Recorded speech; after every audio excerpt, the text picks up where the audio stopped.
Fala pessoal, mais um Resenha com TF no ar, nosso episódio número 36, 36, eu sempre esqueço o número dos episódios, mas hoje é o episódio número 36 aqui, um bate-papo com duas referências do mundo jornalístico, dois caras que eu ouço desde que eu era criança.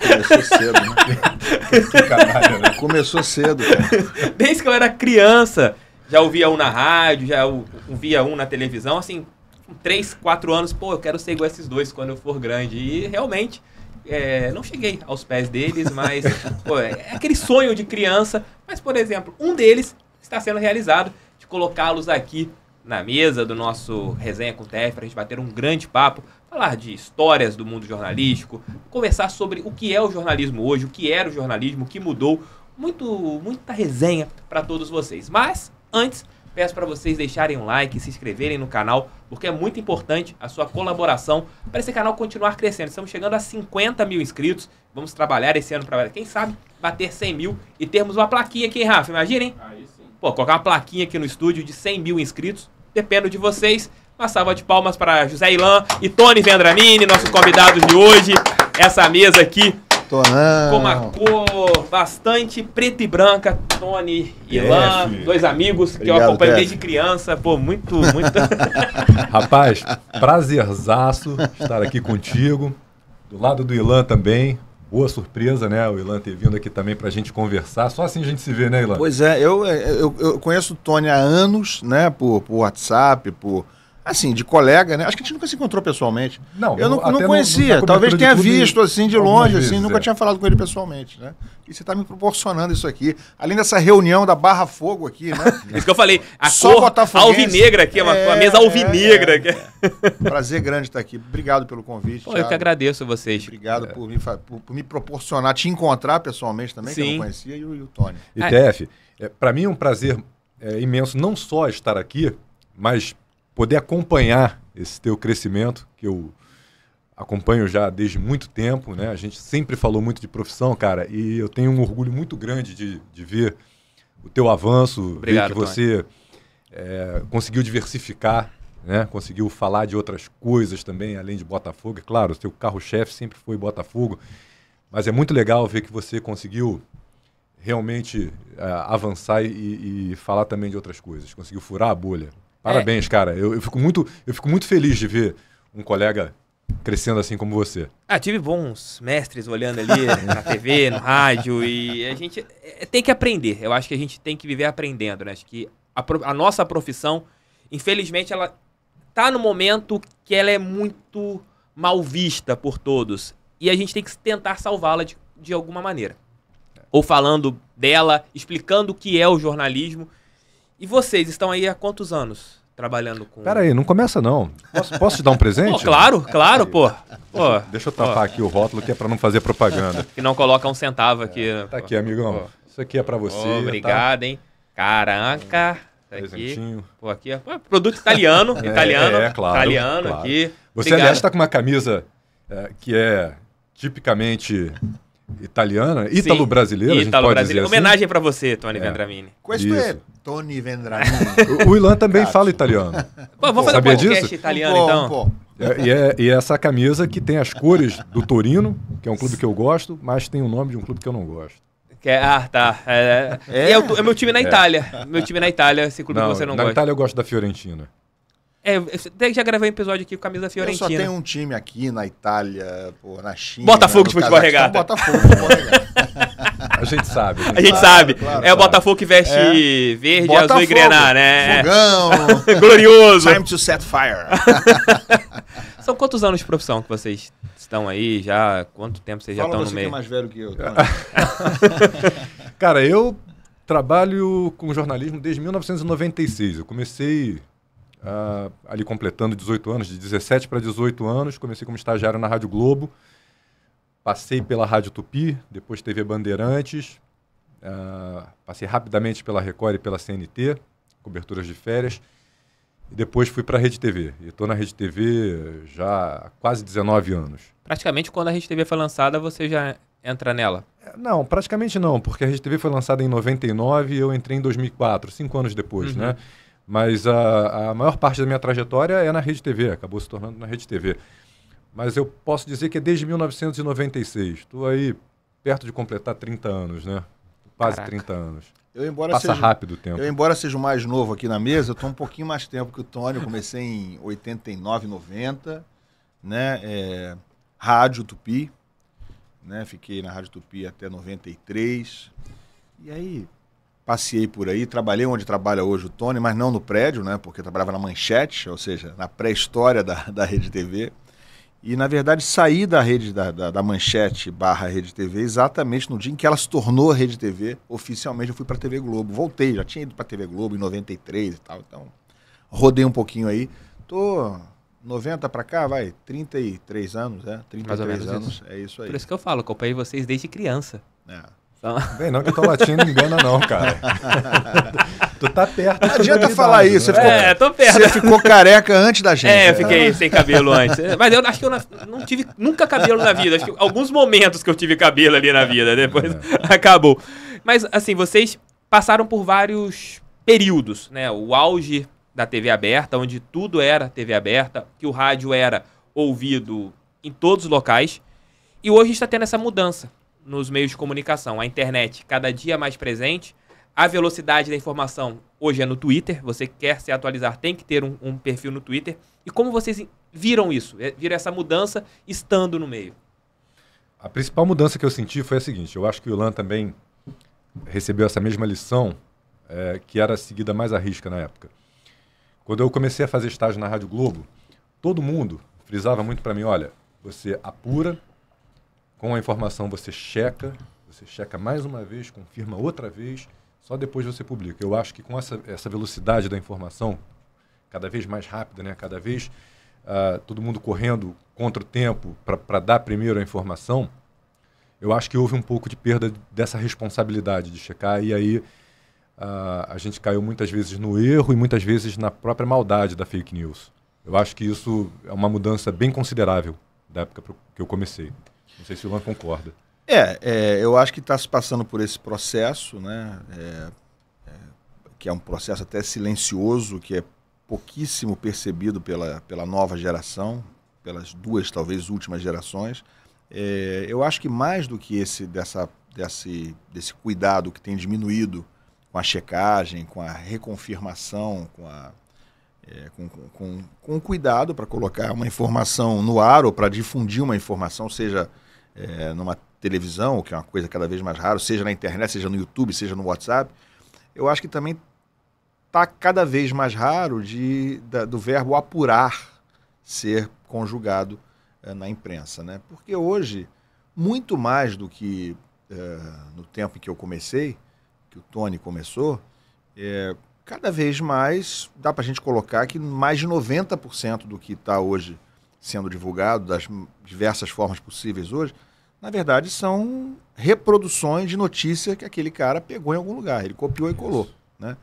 Então a apuração, que era provavelmente algo próximo de 50% do que era divulgado na minha época de Rádio Tupi, né? Você poderia no máximo ouvir o colega que deu na Rádio Globo antes, se ele tiver dado antes.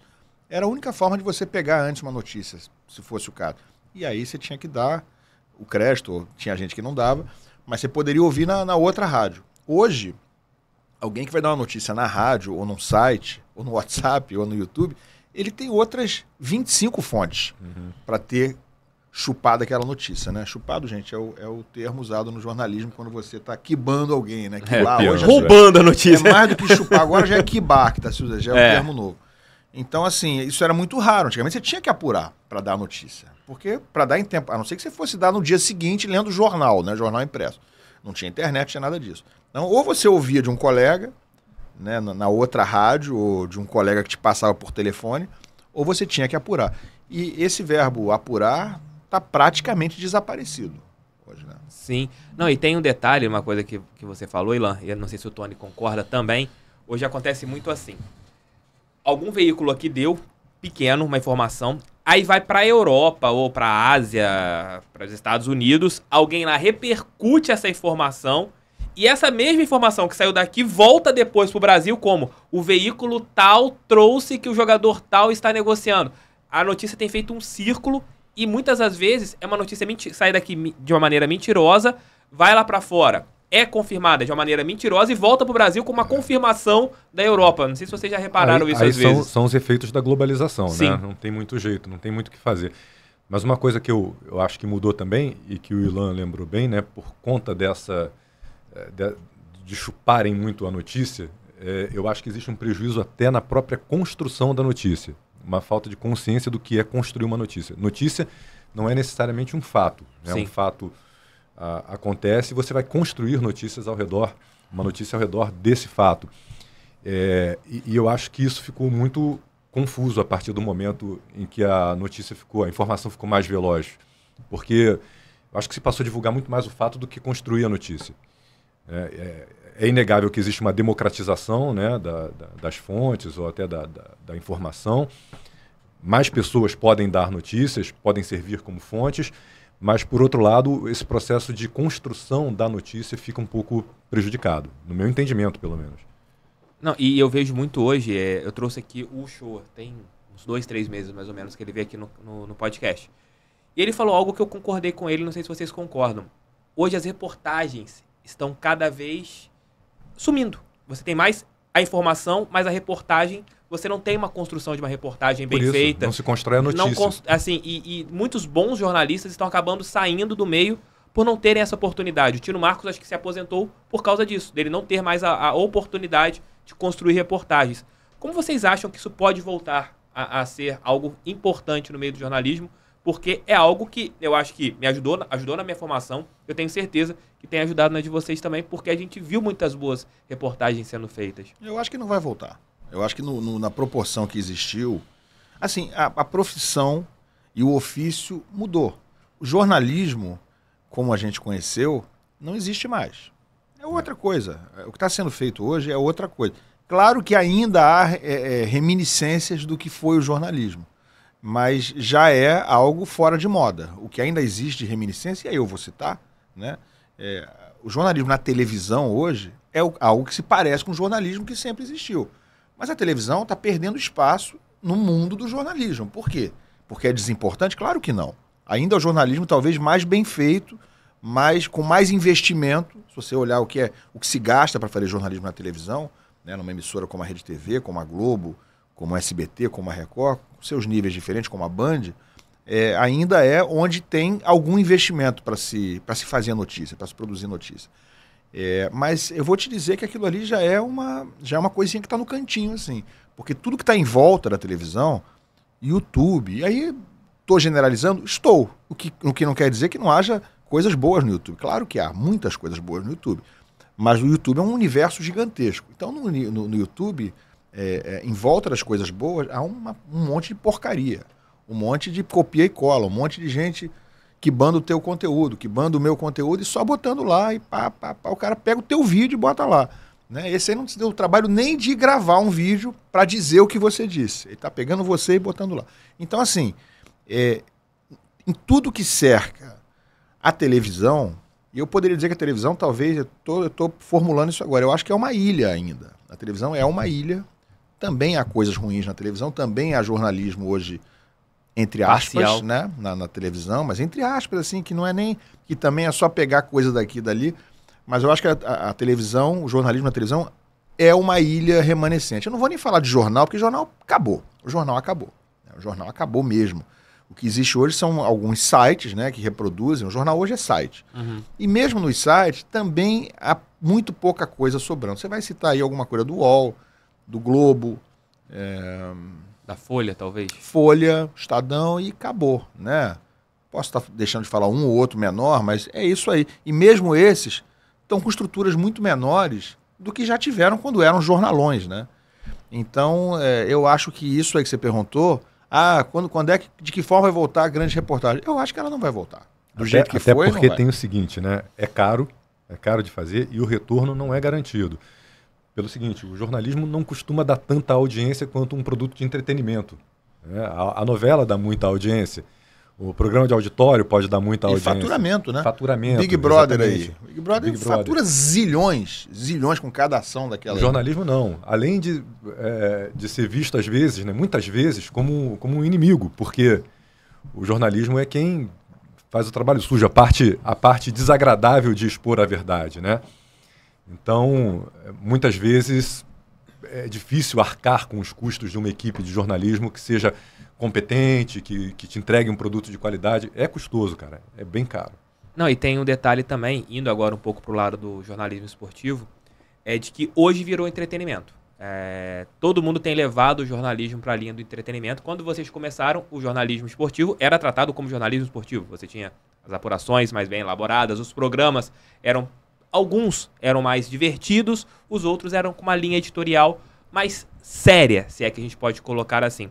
E como que vocês veem isso hoje? É a youtuberização, se é que existe essa palavra, em relação ao jornalismo esportivo, ter virado muito entretenimento para trazer isso que o Ilan falou, ganhar um pouco mais de grana com anunciantes, por não ser algo tão mais certinho, ser uma coisa mais, assim, mais largada?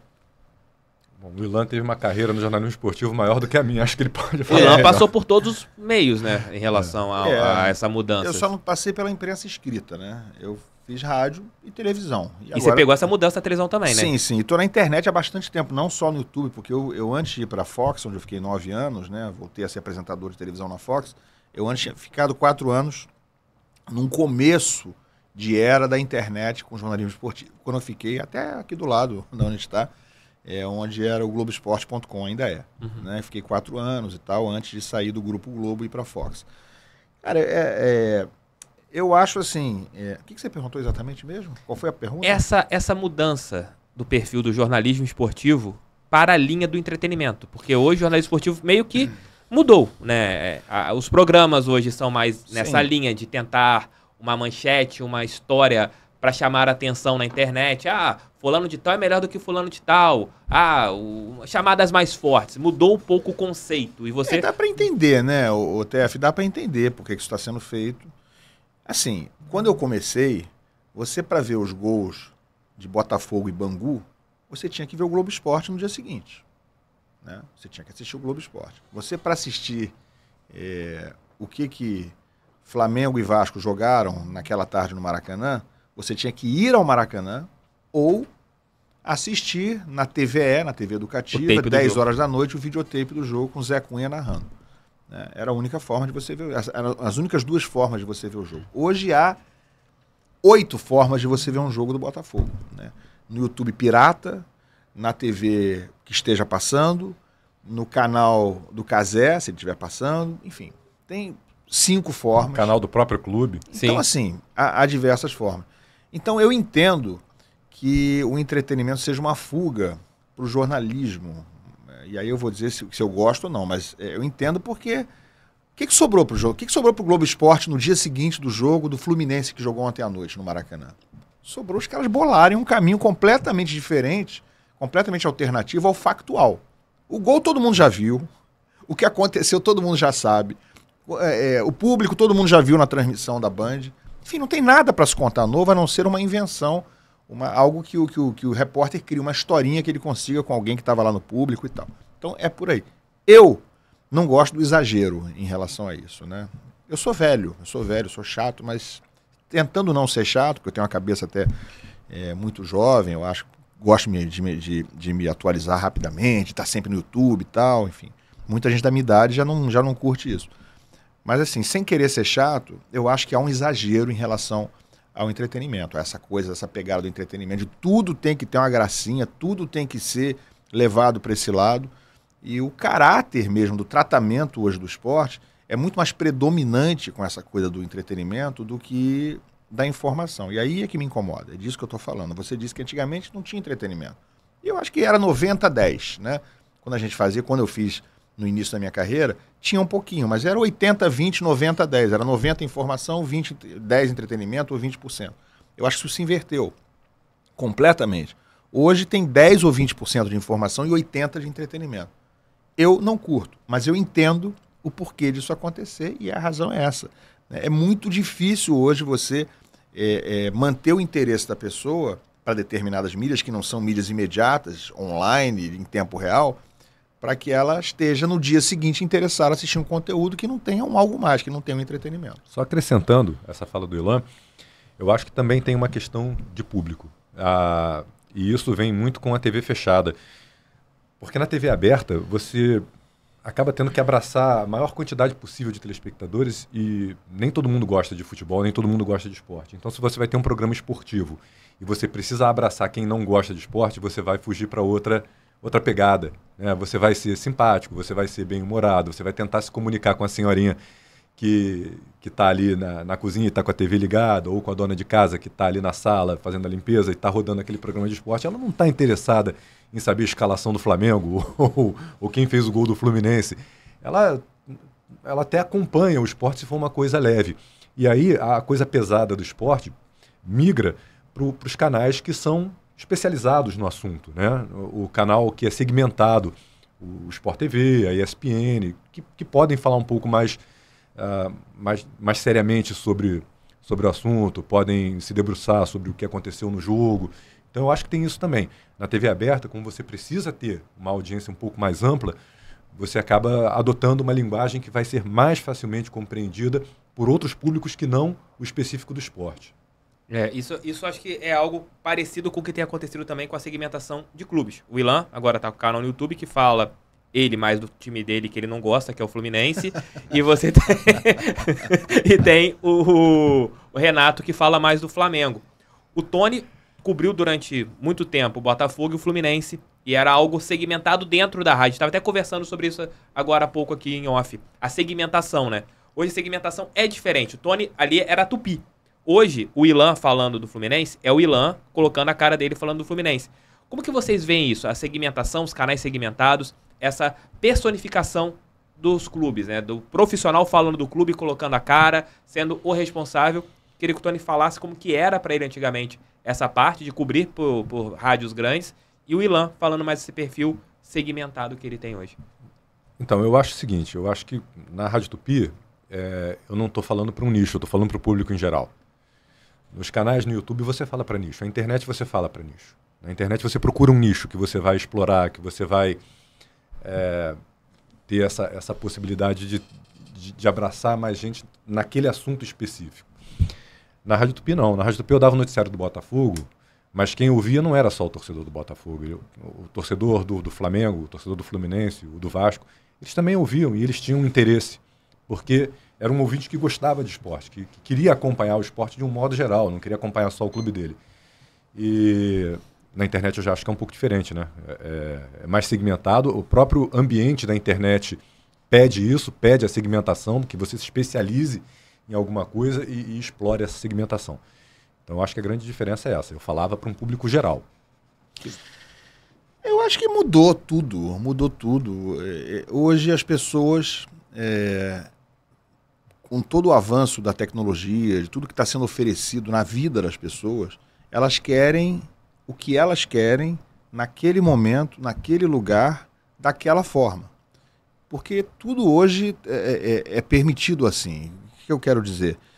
Antigamente você ligava a televisão, tinha o canal 2, o canal 4, o canal 6, o canal 7, o canal 11, você ia mudando o seletor da televisão, né, para quem é desse tempo, e você via o que estava acontecendo ali naquela hora. Você tinha que assistir o programa do meio, o filme do meio, o programa de auditório do meio, o programa do pai do Tony, que eu ouvia na rádio, a Turma da Maré Mansa, né? Se você não tivesse disciplinado para ouvir naquele momento, naquela hora, ligar o rádio para ouvir, você estava mudando o dial e você ouvia o que estava passando. Não dava para pular comercial. Você estava feliz da vida. Esse dia eu estava lembrando em relação à música, né? Quando você queria gravar uma música, você colocava a tua fita ali. Deixava preparado, com um pausezinho na hora que ela... Isso. Então, assim, acabou isso. Acabou, né? E isso é uma autorreflexão, porque eu também entrei nisso, né? Hoje eu estou em casa, eu praticamente não vejo televisão. Eu não vejo televisão praticamente. Tem muita gente que ainda vê, não, eu vejo Jornal Nacional, eu vejo o jornal da Rede TV, o Rede TV News, o cara vê... Tem gente que ainda vê os jornais pelo menos da noite, né? Nem isso, é muito raro. Então, assim, eu estava pensando sobre isso outro dia, né? Hoje eu sento ali e boto no YouTube e começo a procurar notícia, dou uma olhadinha num canal ou outro de futebol e tal... E quer dizer, na verdade nem procuro, eu vou vendo o que está sendo sugerido para mim, né? Que aquilo ali, o algoritmo já está levando o que te interessa. Então, antigamente você tinha que ir no bandejão, né? Ver se tinha uma comida que te agradava e comia o que tinha ali. Hoje em dia você está sentado no seu sofá com 25 garçons oferecendo todas as comidas possíveis para você, né? E o YouTube é isso. O YouTube trata as pessoas assim. Então, ninguém mais quer assistir ninguém quer assistir só o que está disponível. O cara quer escolher o que ele quer, na hora que ele quer, no momento que ele quer, da forma que ele quer. Então, eu acho que é disso que a gente está falando aqui. Né? Mas aí segmentação é isso aí. Eu proponho até uma reflexão, Ilan. Será que a pessoa escolhe mesmo? Porque eu uso muito o aplicativo de streaming de música, né? Eu gosto de música, adoro música.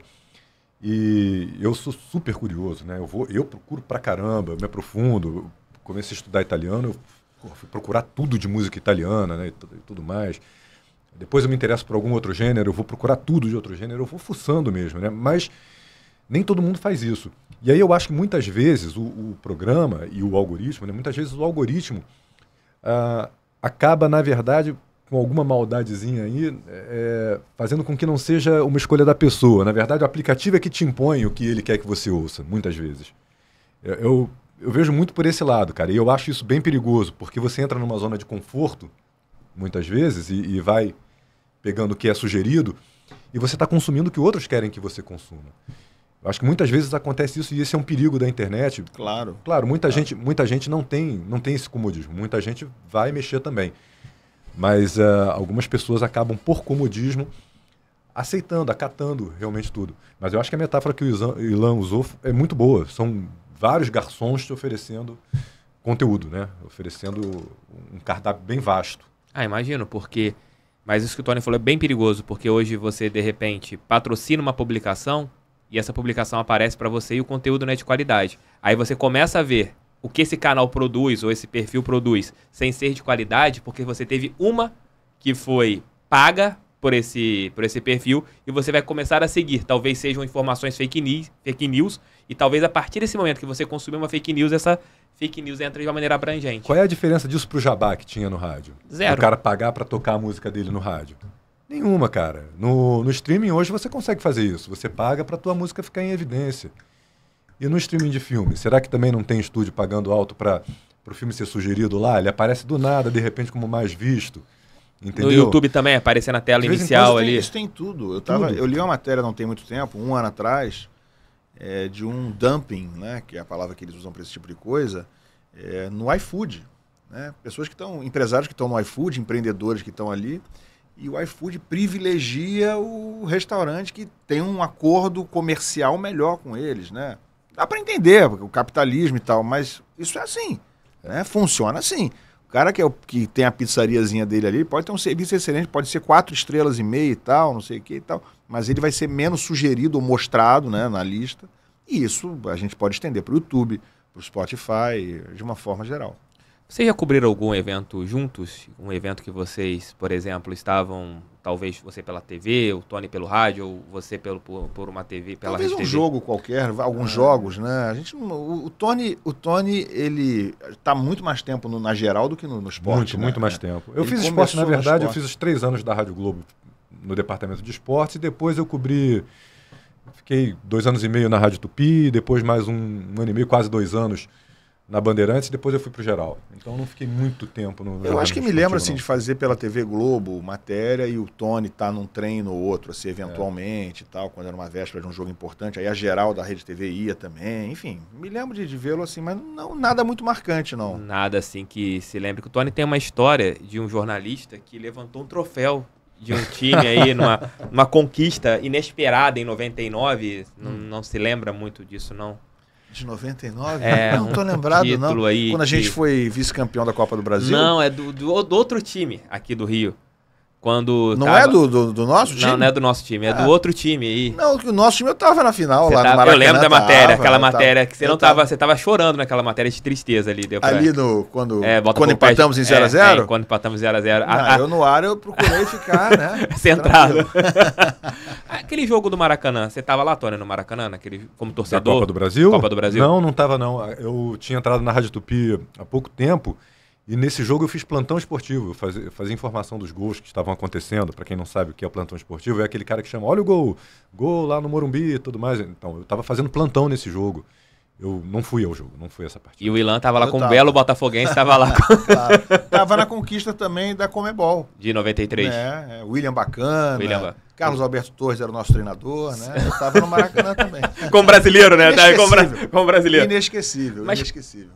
Já que você tocou em 2 títulos, como que foi pra você ali? De 89 2 você... títulos, não, 99 a gente É, perdeu. mas 89 você tava, não lembro de uma matéria tua de 89? 89 eu ainda não tava trabalhando. Eu não lembro de uma, eu lembro de uma matéria tua pela Manchete, Em que ano? não lembro se foi 90, 89. Eu lembro de alguma matéria sua mas sobre o 89 Botafogo. não, Eu 89 não lembro não. qual matéria, tem que caçar no YouTube que eu vi desses vídeos aleatórios que você fica vendo, igual você falou, né? Recomendação, eu vi uma matéria sua. Mandaram, toda hora botam lá. E Alguma coisa sua. O pessoal me marca lá, né? Você pegou 2 casos do Botafogo ali bem à parte, depois quero saber o sentimento do Tony lá no plantão. Como que foi pra você ali ver aquele Maracanã com mais de 100 mil pessoas, o Botafogo não conseguindo fazer o gol, e o Tony lá como torcedor ali, acompanhando o plantão, e o sentimento daquela derrota de 89? Como que foi pra você ali dentro do Maracanã? De 99. De 99, De a empate, atmosfera, 99. a atmosfera de 99. Me lembro de um Maracanã muito cheio, né? Botafogo, assim, não me lembro em detalhes do jogo, naturalmente, mas eu me lembro que foi um jogo muito truncado, né? Foi um jogo assim, acho que o Botafogo, do que eu me lembro, acho que o Botafogo não teve tantas oportunidades de gol, não teve Pouquíssimas. tantas, foi um jogo meio amarrado, né? Como geralmente não, como às vezes são as decisões. Foi uma dessas decisões em que o adversário conseguiu amarrar o Botafogo e o Botafogo não teve muita chance, né? Teve ali 2, 3 no máximo chances ali para resolver. E nesse tipo de jogo em que poucas oportunidades aparecem, se você não matar naquela oportunidade, um abraço. O Fluminense foi campeão em 2010 no Engenhão. Eu estava lá no jogo com meu filho também. Cara, o Fluminense fez um jogo horroroso contra o Guarani e fez um gol de canela do Emerson Sheik. Foi campeão brasileiro com gol de canela do Emerson Sheik, uma atuação muito ruim. Contra um time que já estava rebaixado, naturalmente super Relaxado. super vitaminado pelas malas dos outros times, provavelmente. Mas o Fluminense não conseguiu jogar. Foi mais ou menos a memória que eu tenho um pouco do Botafogo contra o Juventude em 99. Mas aí teve uma chance naquele jogo Fluminense, o Carlinhos cruzou, o Sheik fez de canela o gol. E, cara, teve mais 1 ou 2 chances no jogo inteiro. Então, nesse tipo de jogo, se você não conseguir converter aquela 1 ou 2 chances que você vai ter, um abraço. Mas a atmosfera do Maracanã ali, foi o maracanaço do torcedor Botafogo? Foi, né? Foi. Eu acho que qualquer jogo que você vai cheio, esse de 99, que é uma final, que a galera tá lá, né, em êxtase. Fluminense na final de 2008, da Libertadores. Flamengo em final de Copa do Brasil, que já perdeu também no Maracanã. Já perdeu do Santo André, final de Copa do Brasil. O Fluminense já perdeu do Paulista. Empatou com o Paulista em São Januário, mas foi vice-campeão. Todos esses jogos, São Januário é menor, a coisa fica um pouco menos dramática. Mas quando é um estádio com um público grande, o Maracanã sobretudo, e o time da casa não consegue, né? Claro que é sempre um baita anticlímax, né? E eu me lembro de ter sido uma noite, o jogo foi à noite, né? Contra o Juventude. Tarde e noite. Que horas foi esse jogo? Eu não Foi lembro. 17 horas. Me lembro, tá escuro, foi 17 para 18 horas. É. Foi o quê? Foi no fim Foi de domingo, semana? foi no domingo. Engraçado. Eu tenho a memória de ver a coisa... Talvez o jogo termina à noite. Encerramento, O jogo termina à talvez noite. Encerramento, É claro que é sempre um dia daquele que você fala, nossa, o pessoal sai assim arrasado, né? Você vê as famílias saindo, porque toda final tem muita família, né? Muita criança e tal. E o Maracanã estava abarrotado. Foi o último jogo com mais de 100 mil pessoas no Maracanã, 110 mil pessoas no Maracanã. Acho que foram 99 mil pagantes, se não me Isso, e engano. mais de 110 mil presentes. 99 mil Isso, pagantes. isso. E você, Tony, lá fazendo plantão? Você como botafoguense ali? Então, eu não tenho muita memória desse jogo, do que aconteceu e de como eu me comportei, pelo seguinte, eu estava concentrado em outras coisas. Claro que o jogo está rolando, eu tô ouvindo o jogo, eu sou botafoguense, eu estou acompanhando, eu estou sabendo o que está acontecendo no jogo, mas eu estava concentrado em outras coisas. O Ilan deve ter feito muito plantão também, sabe como é que era antigamente. Hoje em dia você tem internet, antigamente você não tinha. Cara, eu ficava ouvindo 5 rádios de estados diferentes, rádio escuta. Então eu ficava com o fone no ouvido e pulando da Rádio Clube do Paraná para a Rádio Globo de São Paulo, para a Rádio Itatiaia de Minas Gerais, enfim... Eram 5 emissoras de rádio diferentes que eu ficava pulando para saber o que estava acontecendo em outros estados. Provavelmente nesse dia eu estava fazendo isso também. Então, não dá para você se envolver muito com o que está acontecendo. Você tem que ficar focado em outra em outra coisa. Então eu não consegui acompanhar exatamente. Não tenho muita lembrança, mas provavelmente foi isso que aconteceu. E uma outra coisa que eu faço, que eu tenho essa possibilidade, né? Eu sei que eu consigo fazer isso, muita gente não consegue. Eu já falei isso contigo. Cara, quando eu entro no microfone, eu não consigo torcer. Eu não consigo ser torcedor no microfone. Eu desligo completamente. Eu consigo fazer o meu trabalho. O Tony é imparcial. Eu acho que é muito difícil você ser imparcial, porque quando você dá uma notícia, você está contando uma história do seu jeito, com o seu olhar, com os seus preconceitos, com a sua história. Mas eu tento, eu busco isso, sabe? Então, sempre que eu cobri Botafogo, sempre que o Botafogo estava envolvido numa transmissão que eu participei, eu sempre tentei me distanciar o máximo possível, cara. Eu tento não me envolver. Tony cobriu o Fluminense na época, talvez a pior época do Fluminense ali, 99, você estava... Eu cobri durante um pedacinho, não cobri o ano todo não, tá? Porque eu entro na Rádio Tupi em 99 e aí eu pego um pedaço da série C. Mas tem uma história que você contou já isso pra mim em off, e acho que tem que ser contada aqui publicamente, do jogador que estava na porta das Laranjeiras pedindo uma chance. Essa história, não sei se o Ilan conhece. Se ele não conhece, ele vai conhecer agora. Como que foi naquele momento?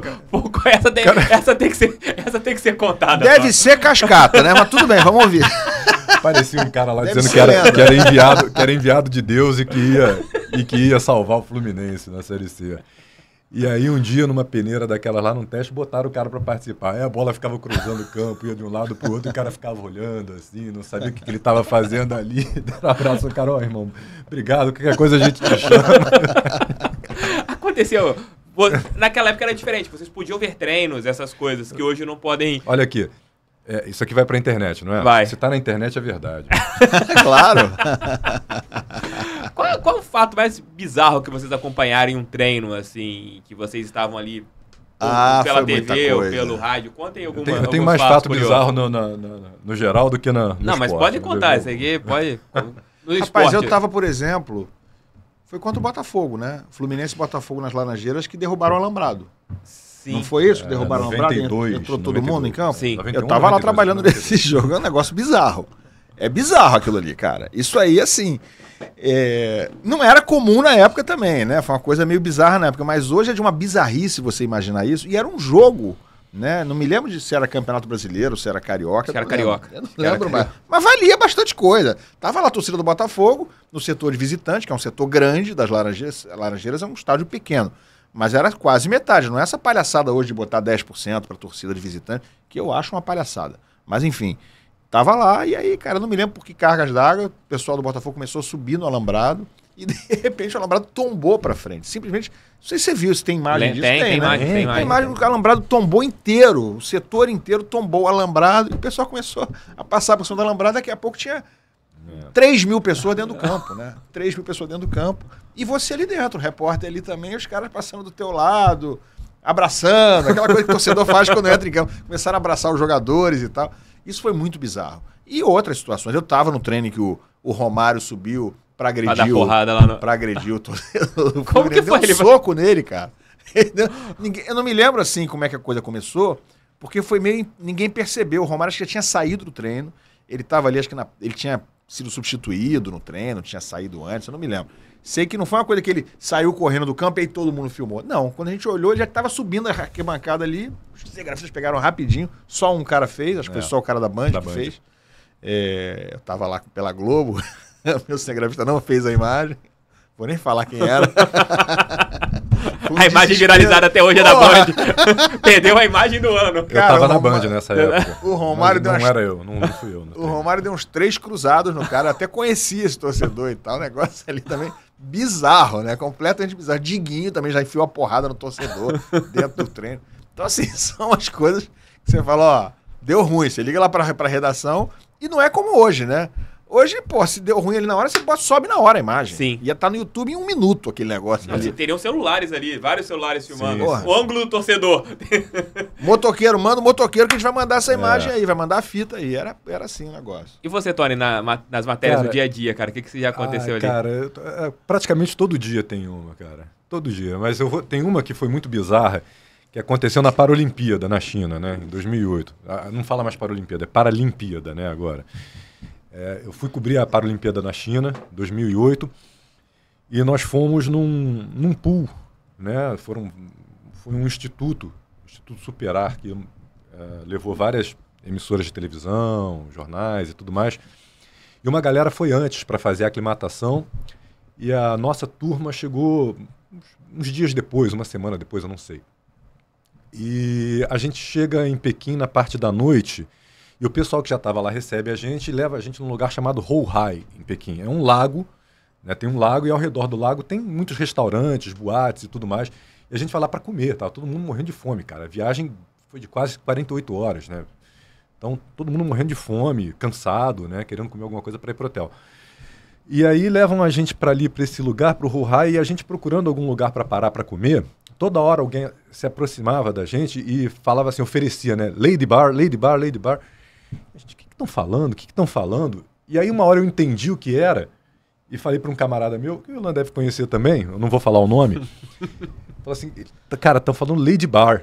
E o que é isso? Eu falei assim, cara, Lady Bar só pode ser prostíbulo, né, cara? Porra, se for traduzir, só pode ser a Casa da Luz Vermelha. Aí o cara falou assim... Dá uma pista desse nosso amigo. Agora queremos saber o nome. Depois eu falo. É famoso? Esse agora em pista no Facebook. Ele bota... Depois eu falo. Depois eu falo.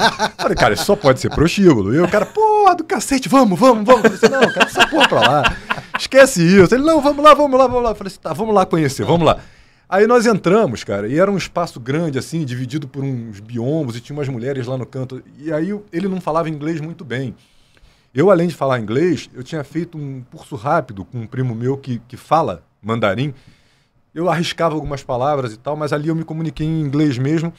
Perguntei para a pessoa na porta aqui como é que era o esquema. E aí a pessoa me explicou em inglês. Né, falou, olha, você chega aqui, você escolhe uma menina, você leva ali para aquele lugar reservado e você compra ali umas bebidas e conversa com a menina e tudo mais, e play some games. E quando falou play some games, eu traduzi para o cara. Falou, play some games. Eu, cara, e aí? Eu falei, pô, play some games só pode ser sacanagem, né, cara? Falei, só pode ser sacanagem. O cara, porra, vamos embora, eu vou ficar. Eu falei, ó, cara, vamos fazer o seguinte. Fica aí, eu vou lá pro outro bar onde a gente estava, era um bar maneiro e tudo mais, tinha a galera lá do mundo inteiro, curtindo e tal, o ambiente da Paralimpíada. Falei, fica aí, eu vou lá pro outro bar, eu vou voltar aqui 3h30 da manhã, te encontro. Beleza? Aí a gente volta pro hotel. Beleza. Cara, eu voltei lá 3h30 da manhã e o cara não aparecia. E eu tô esperando. 4 horas, nada do cara. Eu falei, voltou pro hotel. Vou voltar. Voltei. No dia seguinte, quando eu acordei, peguei o telefone e liguei pro quarto dele. E aí, cara, como é que foi aí a noite? Aí ele falou assim, porra, você me sacaneou. Você me fudeu. Ele falou assim, você me fudeu. Eu falei, que é isso, cara? O que eu te fiz? Aí você me sacaneou, cara. Como assim? O que você me fez? Você traduziu um negócio errado. Eu falei, como traduzir errado? Vou te contar o que aconteceu. Ele contou que chegou lá, chamou a menina, escolheu a menina, levou para trás do biombo, começou a conversar e conversando. Não sei como é que ele se comunicou, porque ele não falava inglês muito bem. Mas ele tá falando, disse que ficou falando. Com gestos, assim. Pediu... Ih, rapaz, ainda tem outra dele. Aí disse que pediu as bebidas e tudo mais, e tá pagando as bebidas pra mulher e tudo mais, e daqui a pouco ele botou a mão na perna da mulher, e a mulher tirou. E aí ele, pô, mas como assim? E a mulher fazia assim pra ele. Não. Aí ele continuava conversando, e ela botava a mão na perna da mulher, e a mulher, não. Então, e aí, uma hora ele foi direto pro ataque, sugeriu mesmo o que fazer, e aí a mulher falou que não, que era proibido. E aí ele, tô pagando? Como assim? Play some games. Ele falou, play some games. A mulher, play some games. Aí ela saiu do biombo, voltou com um tabuleiro de gamão. Botou em cima da mesa. Aí ele falou, porra, eu fiquei a noite inteira pagando bebida pra mulher e jogando gamão. Aí tem pior, né, cara? No dia seguinte, eu rindo pra cacete, cheguei com o pessoal, pra turma lá, falei assim, contei a história, né? Aí um olhou pra cara do outro assim, achando que eles iam rir disso, um olhou pra cara do outro e falou assim, porra, não foi só a gente que caiu nessa. Mas do gesto, esse mesmo cara, pra voltar pro hotel, depois ele me contou, o nosso hotel era perto lá do cubo d'água, né, onde eram as provas de natação. Ele contou que ele teve que fazer mímica pro taxista, ele ficava fazendo assim pro taxista saber onde é que tinha levado. E esse cara aprontou, parceiro. Esse cara no aeroporto de São Paulo, carregado de mala para poder passar pela alfândega sem ninguém parar ele, ele passou junto com a delegação da Paralimpíada, com os atletas, ele começou a mancar. Aí o agente da alfândega virou para ele e falou assim, porra, parabéns pelo desempenho de vocês lá na China. Eu sou cheio de mala. Queremos saber o nome desse nosso Cara, parceiro. é muito doido. Qual Ele veículo? desfilou, o desfile de abertura, ele desfilou, cara. Porque a empresa que ele trabalhava estava transmitindo. Então, E já aí- sabemos que é Sport TV. E aí, não sei, são vocês estão dizendo. E aí ele chegou lá na pista junto dos atletas do Brasil, ele agarrou na cadeira de roda de um atleta lá e foi empurrando e entrou na pista para poder fazer a transmissão. Caraca. É conhecido? O Ilan eu acho que conhece. Eu acho que conhece. Corta um minutinho pra ele falar, depois a gente volta. Depois, fora do ar eu conto. Pô, agora eu não vou aguentar Essa esperar. viagem da China, cara, dá pra gente fazer um programa inteiro aqui de história. Porque, olha, meu irmão. Cara, E com cada você, um- Tony? Com todos os outros. O que aconteceu com você também? Comigo não aconteceu nada, não. Comigo só tinha o lance lá de negociar, né? Porque lá não tem essa de você aceitar o primeiro preço lá nos mercados né, populares. Lá você tem que negociar, tem que regatear. Então o cara te dá um preço alto, um copo d'água. O cara vai te pedir R$100. Aí cabe a você fazer a negociação ali para poder chegar no preço justo. Em várias cidades turísticas do Brasil é assim também, Sim, né? claro. Várias cidades Então- com feiras de artesanato. Mas assim, lá é o seguinte, o cara fica ofendido se você não negociar. É verdade. O cara, como assim? Você já aceitou R$100? Não. Então, Não, eu faço por... Não, é 90. então, Dá da passagem, dá só da passagem, leva. Então esse negócio de negociar era engraçado porque eu trouxe 2 ternos de lá, né? Terno falsificado, claro. Terno lá escrito Jorge Armani, que, pô, é Armani da China, né? É Armânio. É Jorge Armando. Aí eu chegava no terno, porra, o terno, sei lá, custava... A mulher pediu R$600 no terno. Aí eu chegava e jogava o preço. 600? Não, peraí, R$10. Aí a mulher ficava irritada, né? Fazia tudo um teatro e tudo mais. Não, calma, assim, R$10, sei lá o que, isso aqui é primeira qualidade. Então esse negócio de ficar regateando era muito 10 não, curioso. R$11 eu vou levar. Isso era muito curioso lá. Mas não tive nenhum contratempo lá, não. Irlan, você esteve no Grupo Globo e passou pela Fox, né? Nessa cisão que teve com o grupo da Disney.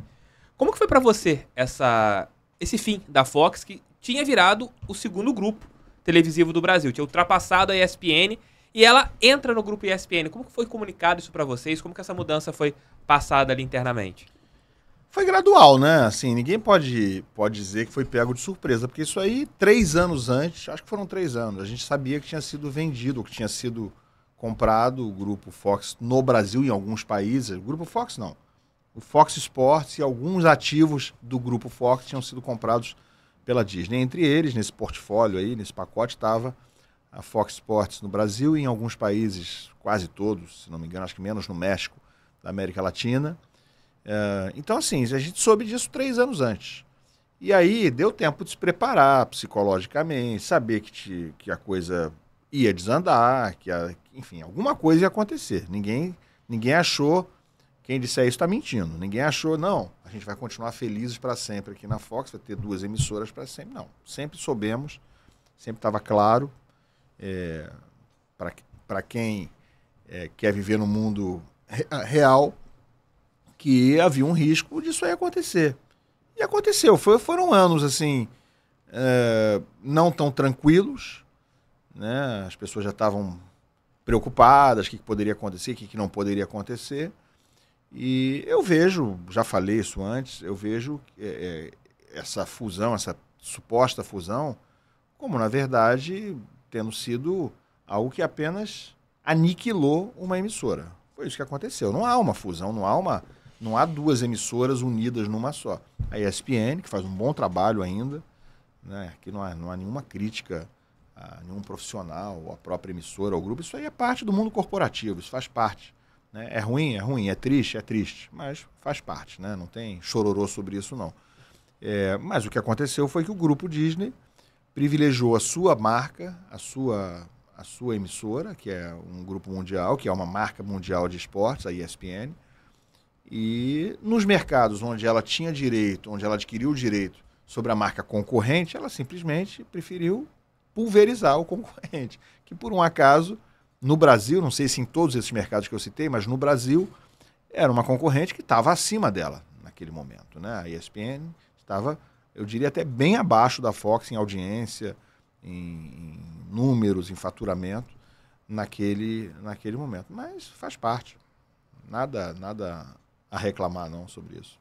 Tony, a gente tem visto muitos profissionais, até mesmo da ESPN, o João Guilherme, e também agora saiu o Rômulo Mendonça, eles estão indo para as plataformas de streaming, que estão investindo pesado no esporte.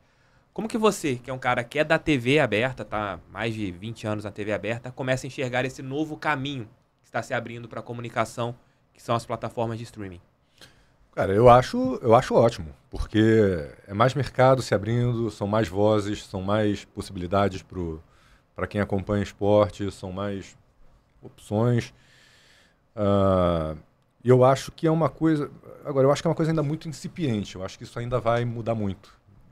Porque eu acho que ainda não dá para a gente dizer que já está substituindo a televisão, pelo menos não na questão dos eventos ao vivo, né, por uma série de questões. Porque tem um delay que é considerável na Copa do Mundo, isso foi muito colocado em evidência, muita gente reclamou do delay do streaming nas partidas da Copa do Mundo, o que mostra que a gente ainda não está nesse ponto de poder ainda fazer essa mudança. E eu acho que a própria falta de capacidade do brasileiro ainda de poder consumir pesadamente a internet. É caro, ainda a nossa internet ainda é cara, nem todo mundo tem. Muita gente tem acesso à internet, mas não tem um pacote de dados robusto para poder acompanhar jogo de futebol toda hora. Aqui na nossa bolha, a gente que mora no Rio de Janeiro, cara, a gente mora numa cidade grande. E na nossa cidade tem miséria, tem gente que não consegue ter isso. Você imagina lá para dentro do Brasil. E fora as pessoas mais idosas ainda, que têm a dificuldade, né, de baixarem um aplicativo, não tem de repente um filho, um neto para ajudarem. Então eu acho o seguinte, eu acho que uma hora a mudança pode vir a acontecer. Tudo muda, né? A tecnologia vai avançando e tudo vai mudar no final.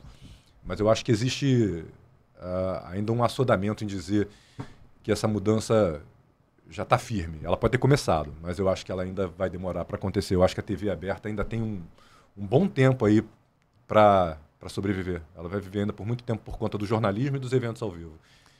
Ilan, e você presenciou esse fim do Grupo Fox, está vendo alguns profissionais que trabalharam contigo, indo também para esse caminho do streaming. Você acha que está sendo mais... Porque há algum tempo você tinha aquela situação, não, tô na TV, tô aparecendo aqui, eu tenho mais visibilidade. Você acha que isso também está mudando? O profissional está indo onde que ele tem mais oportunidades e onde paga mais?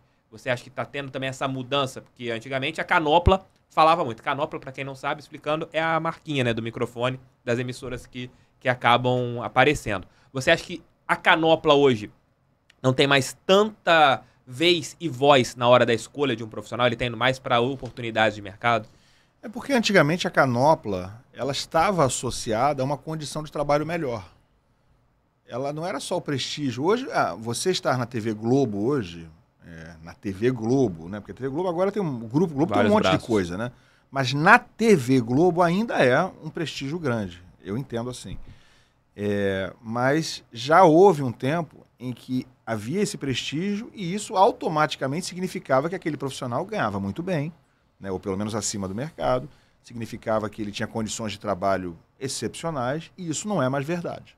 Isso não é mais verdade, né? E eu falo porque tenho amizade converso com muita gente que trabalha no grupo ainda, e a TV Globo continua sendo um bom local para se trabalhar, mas não é mais o que já foi, né? Salarialmente, e aí não vou falar só da TV, não estou falando da TV Globo, estou falando do mercado. Do mercado em geral. Outros locais que já pagaram muito bem também não pagam tão bem hoje, mas então o profissional do jornalismo, da televisão, do entretenimento, como qualquer outro profissional, ele vai onde está se pagando melhor, associado a uma condição legal de trabalho. É isso. Então, se você hoje tem condição de ganhar até mais no streaming ou na TV a cabo, seja lá onde for. Agora até no próprio YouTube, né? No YouTube, né? Para quem é um TF no YouTube, né? Não, eu não sou nenhum Ilan ainda, os pô. magnatas e tal. Mas, enfim, você tem uma condição melhor, eu acho que não tem nem o que pensar. Eu, quando saí da Globo, quando saí do Grupo Globo, também fui meio chamado de maluco, né? Porque era um negócio novo, a Fox e tal. Mal comparando, porque já era um outro cenário. Estou falando de 2011 para 2012. Mudou completamente. Mas já era uma coisa meio... Pô, você vai para esse canal que não existe no Brasil, saindo da Globo, 13 anos de Globo e tal. Eu fui. Obviamente eu não fui porque achei, vai ser divertido. Não. Era uma condição de trabalho muito boa, um salário muito bom, né? Muito melhor do que eu ganhava. E todo mundo que está mudando está atrás disso.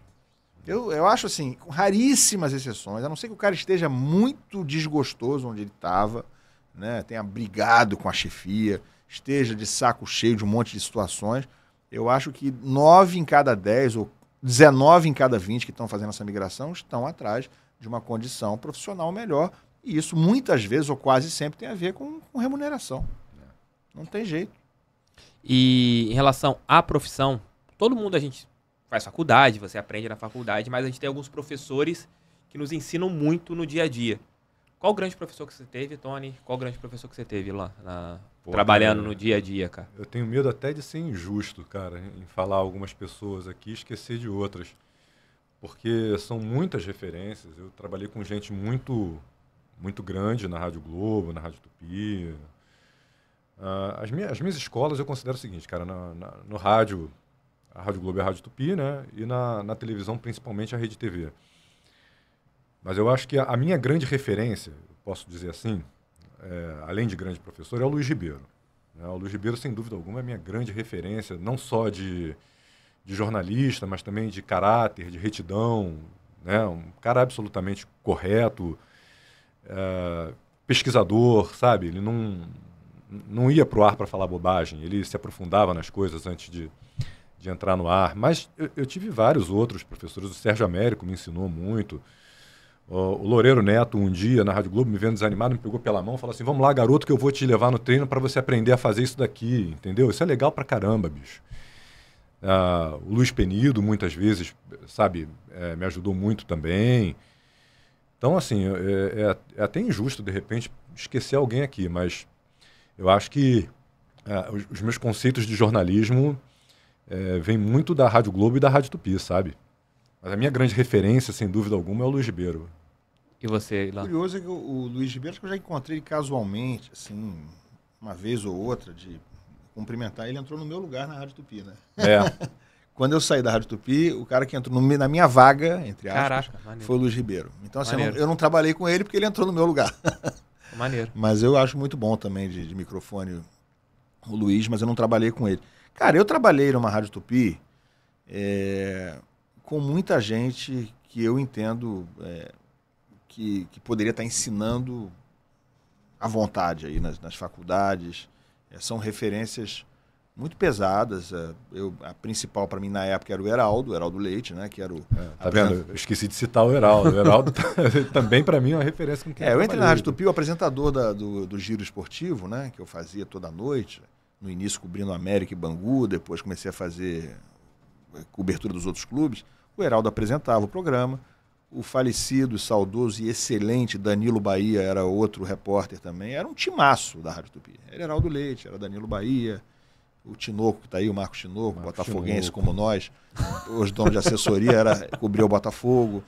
Flávio Dias, que tem canal hoje do Vasco, que você conhece tão bem também, cobria o Vasco. Atenção Vascaínos. Atenção Vascaínos.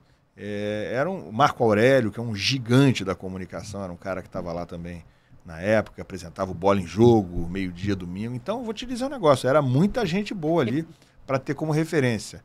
Isso na Rádio Tupi. Aí eu fui para a TV Globo em 93, né? Ser estagiário e depois, imediatamente, já fui aproveitado em 94. Já fiz Copa do Mundo de 94 na Globo, estando no Brasil, mas fazendo Copa do Mundo.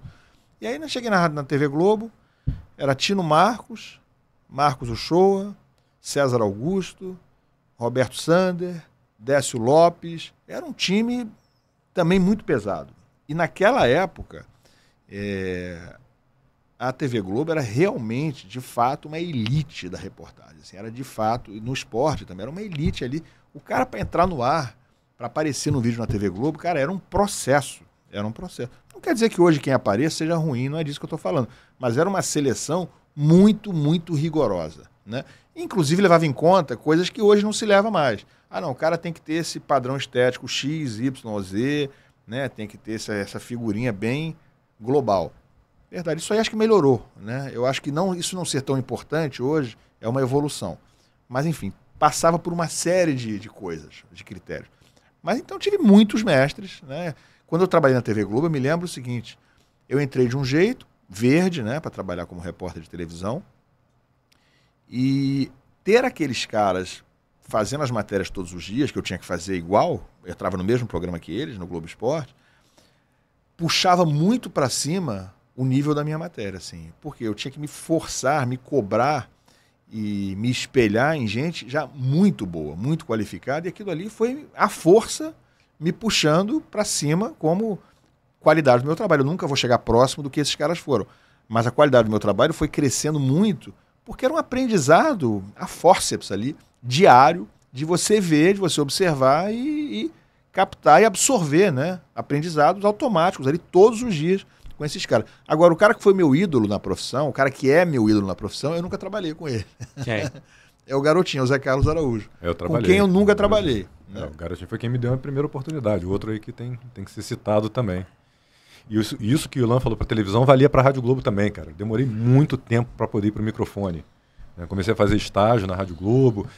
Foi um longo processo. Eu me lembro também. quando botaram ele no microfone, né? Porque eu trabalhava acho que na Rádio Tupi ou estava na Manchete. Eu me lembro do Gilson falando o nome do Tony, né? No giro, no Panorama Esportivo. América, Tony Vendramin. Mas foi um longo processo também, assim, demorou meses para poder entrar no ar gravado. E mais um tempão para poder entrar no ar ao vivo. E mais um tempão para poder fazer... O cuidado era maior antigamente para poder fazer uma pessoa no ar. Claro, mas isso aí... Mas, cara, não dá nem pra mensurar isso aí. Era 200 vezes maior. Hoje, maior. qualquer pessoa, vocês acham eu vejo coisas hoje no ar na TV. No grupo X, no grupo Y. Eu vejo assim e falo assim, gente, mas... cadê o padrão? Essa pessoa no ar, assim, de repente, assim... De mandar pro Flamengo, porque o Flamengo, tudo toma uma repercussão muito maior, né? Então, mandar um repórter pro Flamengo, nem pensar em mandar um iniciante, na época. Entendeu? Hoje em dia você manda, né? Já manda um cara que está começando. Manda a tia do cafezinho. Na época, se não tiver ninguém para ir, vai ela. Não vai fazer Flamengo. Qual o cara mais foda que vocês entrevistaram, assim? Tanto no meio esportivo, no meio sem ser esportivo, o cara que vocês falaram assim, caraca, melhor entrevista que eu já fiz, esse cara aqui fala o que eu pergunto, não tá se escondendo, não tá criando personagem. No sentido de ter sido o melhor entrevistado? É, o cara mais foda que vocês já tiveram, assim, na frente. Ih, rapaz, tem que lembrar, né? O velhinho aqui... eu entrevistei o Pelé, por exemplo, né? Eu ia falar, quem é o cara mais foda, né? Pelé, mas... O Pelé foi uma entrevista cara... rápida no aeroporto de Paris, né? Ele chegando para a Copa do Mundo de 98. Mas, assim, entrevista, da qualidade da entrevista ter sido maravilhosa, eu tenho que pensar um pouquinho. Posso falar o meu, então? Assim, pode. Cara que eu acho fantástico, sensacional, sou fã desde menino, cara, e eu fiquei muito feliz quando eu entrevistei, foi o Bezerra da Silva. Eu entrevistei o Bezerra da Silva quando eu estava na Bandeirantes, eu fui fazer uma matéria, quem é malandro e quem é mané no futebol. Caraca, maneiro. E aí eu entrevistei o Bezerra, fui lá na casa dele, e aí ele falou que o mais malandro no futebol era o Romário. Ele falou assim, o Romário, esse aí tá... Eu não lembro qual foi a expressão que ele usou, mas ele falou assim, esse aí tá garantido, esse aí tá chancelado, alguma coisa assim, esse aí tá aprovado, alguma coisa assim, né? E o Mama, né, ele falou que eram esses dirigentes aí e tudo mais, esses caras que zoneiam todo o futebol. Mas você falou uma coisa de entrevista, é muito engraçado. Ninguém conta derrota, né, cara? Sim. Mas eu vou contar, porque isso faz parte, né? Você já deve ter cometido gafe também, Lá. Você também deve ter cometido gafe. Eu já todo dia. Cara, todo mundo comete gafe, cara. Eu cometi uma gafe que foi sensacional. Eu fui entrevistar pela televisão uma vez, eu tava na CNT. Ia ter uma apresentação do Billy Blanco com os filhos do Baden-Powell. E, eu tinha lido na época sobre a morte do Baden-Powell e tudo mais. Só que na CNT a gente fazia 3 matérias por dia, cara. E num horário bem apertado. É muito trabalhoso, é muita informação ao mesmo tempo. E eu cheguei lá no teatro para entrevistar o Billy Blanco e a primeira pergunta que eu fiz para ele foi se o Baden-Powell já tinha chegado. E ele tinha morrido. Ele olhou pra mim e falou assim, você me conhece, garoto? Aí eu falei pra ele, porra, é claro que eu conheço, cara, desculpa. Eu fiquei sem jeito, né? Eu falei assim, porra, é claro que eu lembrei, né? Morreu, cara, eu não sabia onde enfiar a cara. Eu falei assim, pô, claro que eu conheço. Você me desculpa, eu tô atarefado, tô enrolado, tô com 3 matérias aqui pra fazer, você me desculpa. Deu tudo certo no final, ele entendeu. Porra, cara, eu não sabia onde enfiar a cara. Pelo menos foi ao vivo, imagina, ao vivo, você já abre, e aí, como que tá? Não, cara. Eu lembrei de um troço agora, ele falando disso aí, que é uma situação engraçada. Pra ele não foi engraçado na hora, mas é uma situação engraçada. Mas eu lembrei de uma coisa que me chamou a atenção esses dias, quando o Pelé tava um perigo muito grande, né? Tava já muito mal. Fim do ano passado, né? Antes do Natal até, dia 22, 23, começou aquele boato estavam montando na Vila Belmiro, né? Vazou aquelas fotos que estavam montando uma coisa lá para ele, que foi quando, na verdade, disseram para a família que ele não ia durar muito. Né? Mas aí começou a boataria, ó, já morreu e não estão falando. Lembra disso? Começou, dia 23 ou 24. Já morreu, já morreu. Parece que morreu. Começa com esse negócio. Então, assim, isso é um... Não vou usar essa palavra, não, que eu não gosto. Mas isso é uma praga dentro das redações, né?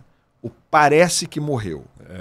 Parece que morreu não existe. Só existe uma coisa no jornalismo que você não pode dar sem a confirmação oficial. E essa coisa é a morte de alguém.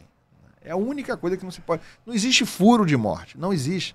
Embora os fofoqueiros da internet... A Rede TV do Tony já deu a morte do Armin Kader. Mas não foi ele. Não foi o Tony, não. Foi Até a Diário ele nasceu. Não, mas isso é um erro. Foi Record. Foi Record. Mas Foi isso a própria emissora onde trabalhava a Armin Kader. Mas você errar... A Folha de São Paulo chegou a dar a morte do Erasmo Carlos antes, um mês antes. Errou. Sim. Errou. Não, tem uma história famosa de um radialista que entrou no ar e falou: da cidade do México chega a triste notícia, morreu o rei Roberto Carlos. Isso há muito tempo.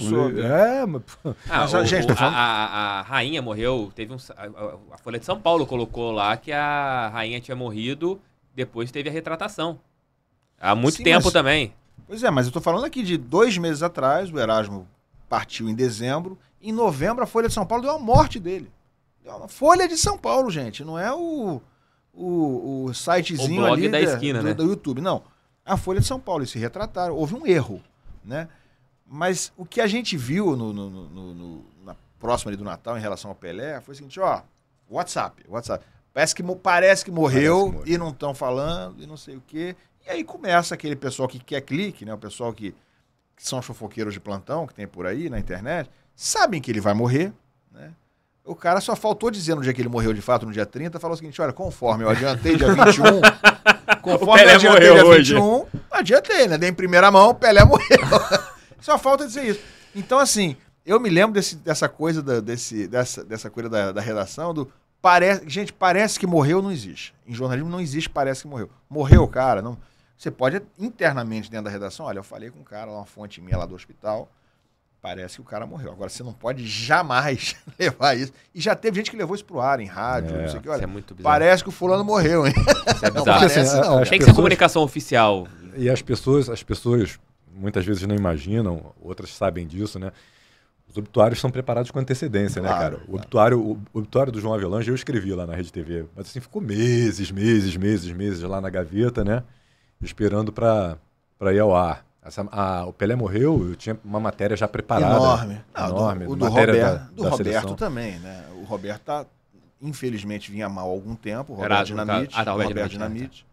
E houve, meses atrás, houve até um boato dentro, não vou falar também em qual emissora, mas em uma emissora, falaram comigo, até falaram assim, Milan, parece que o cara tá muito mal. A gente ficou sabendo que ele tá muito mal. Só que isso aí tô falando de junho, maio, ele não durou aí mais alguns meses. Talvez tenha sido agosto, setembro, mas durou mais alguns meses e já tava o negócio, já estamos aqui em alerta, vocês já deviam estar fazendo a matéria toda, não sei o quê. Tanto é, o cara faleceu. E, gente, o pessoal pode ficar meio assustado com isso, né? Mas isso aí não tem outra forma de fazer.